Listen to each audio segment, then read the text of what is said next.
देश को एक अपनी तरफ से एक संदेश देना चाहता हूँ कि ये जो पहली लड़ाई जो हुई आज़ादी की लड़ाई, तो गोरे अंग्रेज़ों के खिलाफ हुई, तो भारत के लोगों ने उसको जीता। दूसरी लड़ाई डॉक्टर अंबेडकर ने संविधान के माध्यम से दूसरी लड़ाई लड़ी और उन जो पाखंडी और विध्वंसकारी लोग थे, आरएसएस के लोग खासतौर से, उन लोगों को संविधान लागू करके उनको हराया। वही आरएसएस के लोग उन्हें बाबा साहब के संविधान पर आक्रमण करके उसे हटाना चाहते हैं, अपना संविधान लाना चाहते हैं, इसे बदलना चाहते हैं और इस देश के 85% बहुजन समाज के लोगों को उन्हें गुलाम बनाना चाहते हैं। मेरा देश के लोगों से अपील है कि उनकी इस मंसूबे को कभी कामयाब ना होने दे। सब एक साथ होकर अपनी वैमनस्यता को भूलकर इस बार देश के लिए ये तीसरी लड़ाई है और इन्हें हमें ये जो काले अंग्रेज हैं इनको हराना है और इस देश को आज़ादी दिलानी है ताकि हम लोग स्वतंत्र इस देश में सांस ले सकें।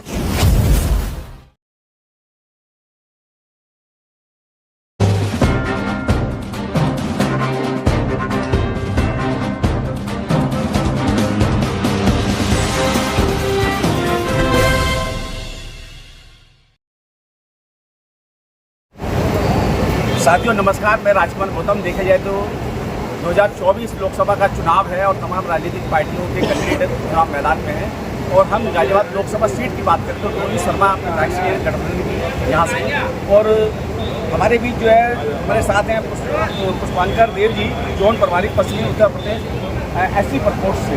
सर, सबसे पहले आपका हमारे चैनल में हार्दिक स्वागत है।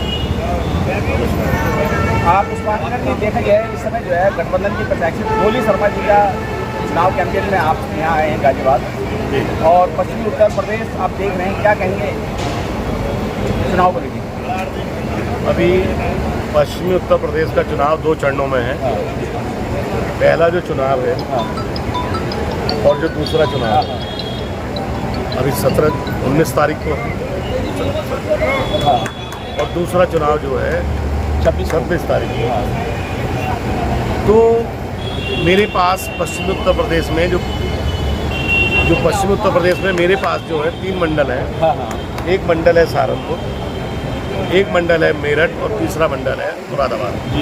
इन 3 मंडल में मेरे पास 4 सीटें हैं कांग्रेस की जो राष्ट्रीय जो इंडिया गठबंधन में आई हैं।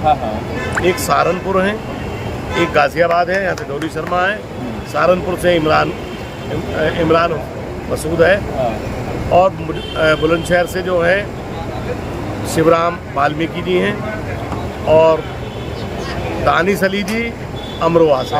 ये 4 सीटें हमारे पास हैं और मैं चारों सीटों में बराबर संपर्क बनाए हुए हूँ। मेरे पे सब जगह उपस्थिति है और जो SC ST की जो टीम है वो बराबर चारों सीटों पर काम कर रही है और चारों सीटें बहुत अच्छी कंडीशन में हैं, चारों चुनाव जीतने वाली।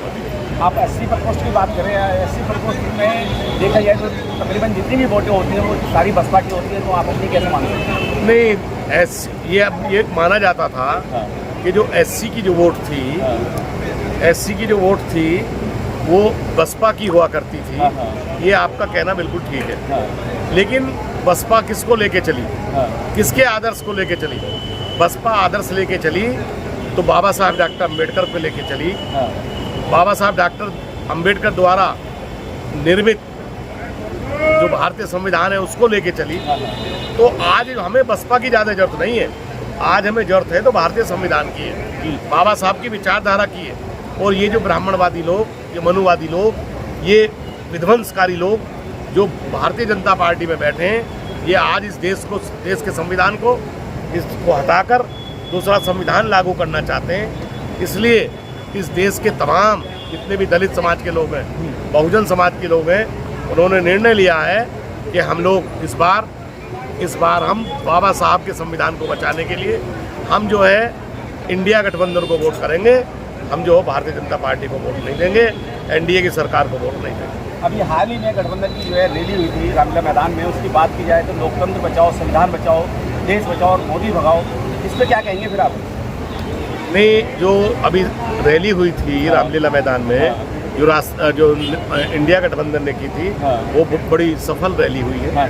उसमें सभी लोग तमाम सभी गठबंधन के लोग इकट्ठे हुए हैं और उन्होंने संकल्प लिया है, और जो लोग वहाँ उपस्थित थे उन्होंने भी ये संकल्प लिया है कि इस बार हम संविधान को बरकरार रखेंगे और जो लोग संविधान को हटाने की बात करेंगे उनको हम इस चुनाव में आने नहीं। लेकिन मोदी जी तो कहते हैं हम शोषित पीड़ित वंचित समाज के साथ कंधे से कंधा मिला के चल रहे हैं और गरीब वंचित परिवारों को जो है राशन भी फ्री में उपलब्ध करा रहे हैं, क्या कहेंगे फिर आप? नहीं, मोदी जी तो कहते हैं कि हम इनको साथ लेके चल रहे हैं, तभी तो वंचित समाज के लोगों को मुंह पे पेशाब करा जा रहा है, तभी तो उनकी बहन बेटियों के साथ बलात्कार किए जा रहे हैं, तभी तो उनको पेड़ों पे टांग दिया जाता है। इस तरह की बातें हम नहीं बर्दाश्त करेंगे। ये सब देखिए, मोदी जी जो कुछ कहते हैं पिछले 10 सालों में जो भी उन्होंने कहा है वो सब झूठ है, और मोदी जी झूठ की दुकान है, मोदी जी झूठ का ट्रांसफार्मर है, मोदी जी झूठ की फैक्ट्री है, और मोदी जी जो कहते हैं समझ लेना वो झूठ बोलते हैं।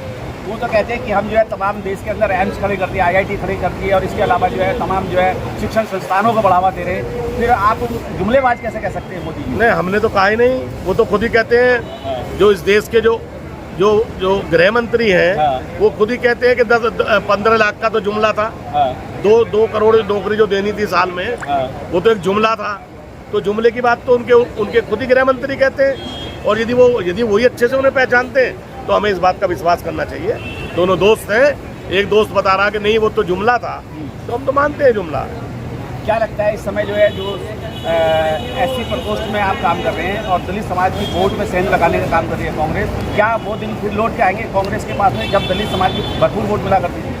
देखिए साहब, ये देश 47 में आज़ाद हुआ, 50 में संविधान लागू हुआ, 52 से इस देश में चुनाव शुरू हुए, और जब से व्यवस्था चालू हुई तब से हर साल 5 साल बाद चुनाव होते रहे। यदि कोई हार भी जाता था तो ऐसा कोई ऐसा द्वेष भाव नहीं होता था, आदमी सोचता था 5 साल बाद फिर चुनाव लड़ लेंगे। लेकिन इस बार के चुनाव में और पिछले चुनाव में बहुत फर्क है। ये जो चुनाव है ये करो मरो का चुनाव है। इस बार जो करो मरो का जो चुनाव है, ये जो चुनाव करो मरो का जो हो रहा है, ये जो चुनाव है, यदि इस बार दोबारा तीसरी बार मोदी सरकार आ गई तो इस देश का संविधान खतरे में, और इसको हमें बचाने के लिए भरपूर मेहनत करनी पड़ेगी। और इस देश को यदि किसी ने दिया तो भाई कांग्रेस ने दिया। रोजगार दिए तो कांग्रेस ने दिया, गवर्नमेंट जॉब दिए तो कांग्रेस ने दिया, पट्टे दिए तो कांग्रेस ने दी SC समाज को, और उसके अलावा और जो राशन के डिपो हैं, कोयले के डिपो हैं, उसके अलावा दूसरे और भी बहुत सारे जो गवर्नमेंट की पॉलिसी थी इन्होंने देने का काम किया।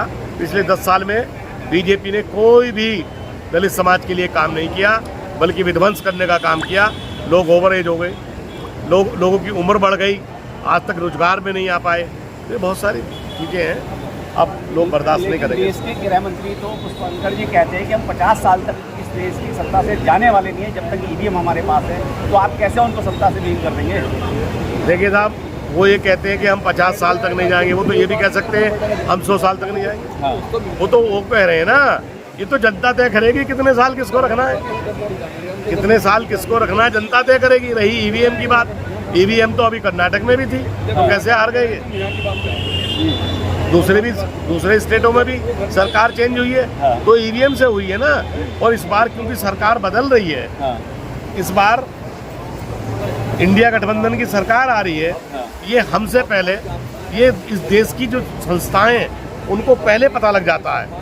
उनके पास सोर्सेज हैं, जैसे चुनाव आयोग है, CBI है, इनकम टैक्स है, और इसके साथ साथ ED है, और भी बहुत सी संस्थाएं हैं। उनको जनता से पहले पता चल जाता है कि इस बार चेंजेस हो रहा है, तो वो समय से पहले ही वापस हो जाते हैं। इस देश में यदि संजय सिंह की जमानत ED के विरोध ना करने पर यदि जमानत होती है संजय सिंह की, तो आप ये समझ लीजिए कि ED समझ चुकी है कि इस बार परिवर्तन हो रहा है, और यदि सरकार बदल गई तो ED के बुरे दिन ना आ जाए, इसलिए उन्होंने उनकी जमानत के समय कोई प्रश्न नहीं करा और कोर्ट ने उनको रिलीज कर दिया। एक आदमी के कहने से जो है मुख्यमंत्री को जेल में डाल दिया जाता है, मामूली आदमी के कहने से मुख्यमंत्री को जेल में डाल दिया जाता है। लेकिन पूर्व राज्यपाल सतपाल मलिक कहते हैं कि पुलवामा अटैक में जो है उन्होंने खुद आरोप लगाए, लेकिन प्रधानमंत्री को कोई हाथ नहीं लगा रहा, ऐसा क्यों?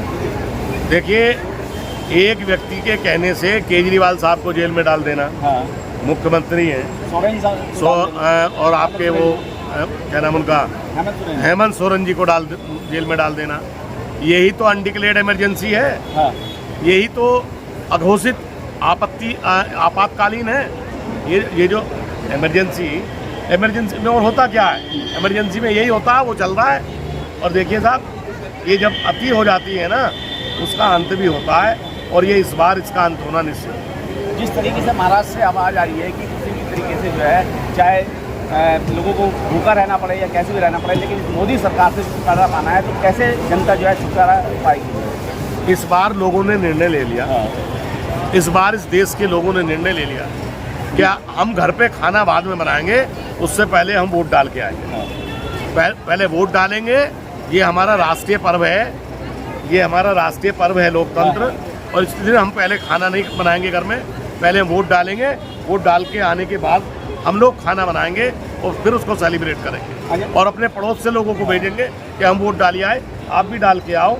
और लोग देखिए, एक समय देखिए, अब इस देश में अब ये जो अनडिक्लेयर्ड इमरजेंसी है ना, इसके खिलाफ कांग्रेस नहीं लड़ रही, इसके खिलाफ राष्ट्रीय गठबंधन नहीं लड़ रहा, इसके खिलाफ जनता लड़ रही है सर, देश की जनता। हाँ, यस, अब प्रेशर बना हुआ है, और वो प्रेशर का परिणाम है कि इस बार एनडीए को जाना ही होगा। डोली शर्मा के समर्थन में आप जो है इधर आए और उनके मुख्य चुनाव कार्यालय में बैठे, उनके लिए भी कुछ कहेंगे? डोली शर्मा, देखिए, डोली शर्मा जो है बहुत मेहनती हैं, कर्मठ हैं, उसके साथ साथ वो पार्टी के लिए भी समर्पित हैं, पार्टी की राष्ट्रीय प्रवक्ता भी हैं, और उन्होंने कभी भी किसी भी समय में हमेशा पार्टी का साथ दिया है। आज पार्टी ने उनको सम्मान दिया है, और समाज, आज गाजियाबाद की जो सीट है, गाजियाबाद के जो लोग हैं, गाजियाबाद के जो निवासी हैं, उनकी जो लोकसभा के लोग हैं, वो बड़े मेहनत से, ईमानदारी से बहन जी को वोट देंगे, और हमारी छोटी बहन निश्चित तौर से डोली शर्मा जी इस बार विजयी होंगी। बड़ा अच्छा लगेगा, और देश को एक नई दिशा मिलेगी। और ये जो पूरा देश में जो क्रांति हो रही है, इसमें माननीय राहुल गांधी जी और प्रियंका गांधी जी जो काम कर रही हैं, वो वास्तव में बहुत काबिल तारीफ है। वो तो एक राजा हैं, राजा के बेटे हैं, उन्हें क्या जरूरत पड़ी है भाई, वो तो गरीबों की लड़ाई लड़ रहे हैं। और यदि इस वक्त में भी हम लोग यदि उन्हें नहीं पहचाने, तो दोबारा मसीहा पैदा नहीं हो। आखिर में कुछ अपनी तरफ से कुछ कहना चाहते हैं? हाँ सर, मैं देखिए, लास्ट में मैं इस देश को एक अपनी तरफ से एक संदेश देना चाहता हूँ कि ये जो पहली लड़ाई जो हुई, आज़ादी की लड़ाई, तो गोरे अंग्रेज़ों के खिलाफ हुई, तो भारत के लोगों ने उसको जीता। दूसरी लड़ाई डॉक्टर अंबेडकर ने संविधान के माध्यम से दूसरी लड़ाई लड़ी, और उन जो पाखंडी और विध्वंसकारी लोग थे, आरएसएस के लोग खासतौर से, उन लोगों को संविधान लागू करके उनको हराया। वही आरएसएस के लोग पुनः बाबा साहब के संविधान पर आक्रमण करके उसे हटाना चाहते हैं, अपना संविधान लाना चाहते हैं, इसे बदलना चाहते हैं, और इस देश के 85% बहुजन समाज के लोगों को उन्हें गुलाम बनाना चाहते हैं। मेरा देश के लोगों से अपील है कि उनकी इस मंसूबे को कभी कामयाब ना होने दे। सब एक साथ होकर अपनी वैमनस्यता को भूलकर इस बार देश के लिए ये तीसरी लड़ाई है, और हमें ये जो काले अंग्रेज हैं, इनको हराना है, और इस देश को आज़ादी दिलानी है, ताकि हम लोग स्वतंत्र इस देश में सांस ले सकें। जय भीम, नमो बुद्धाय। बहुत बहुत धन्यवाद।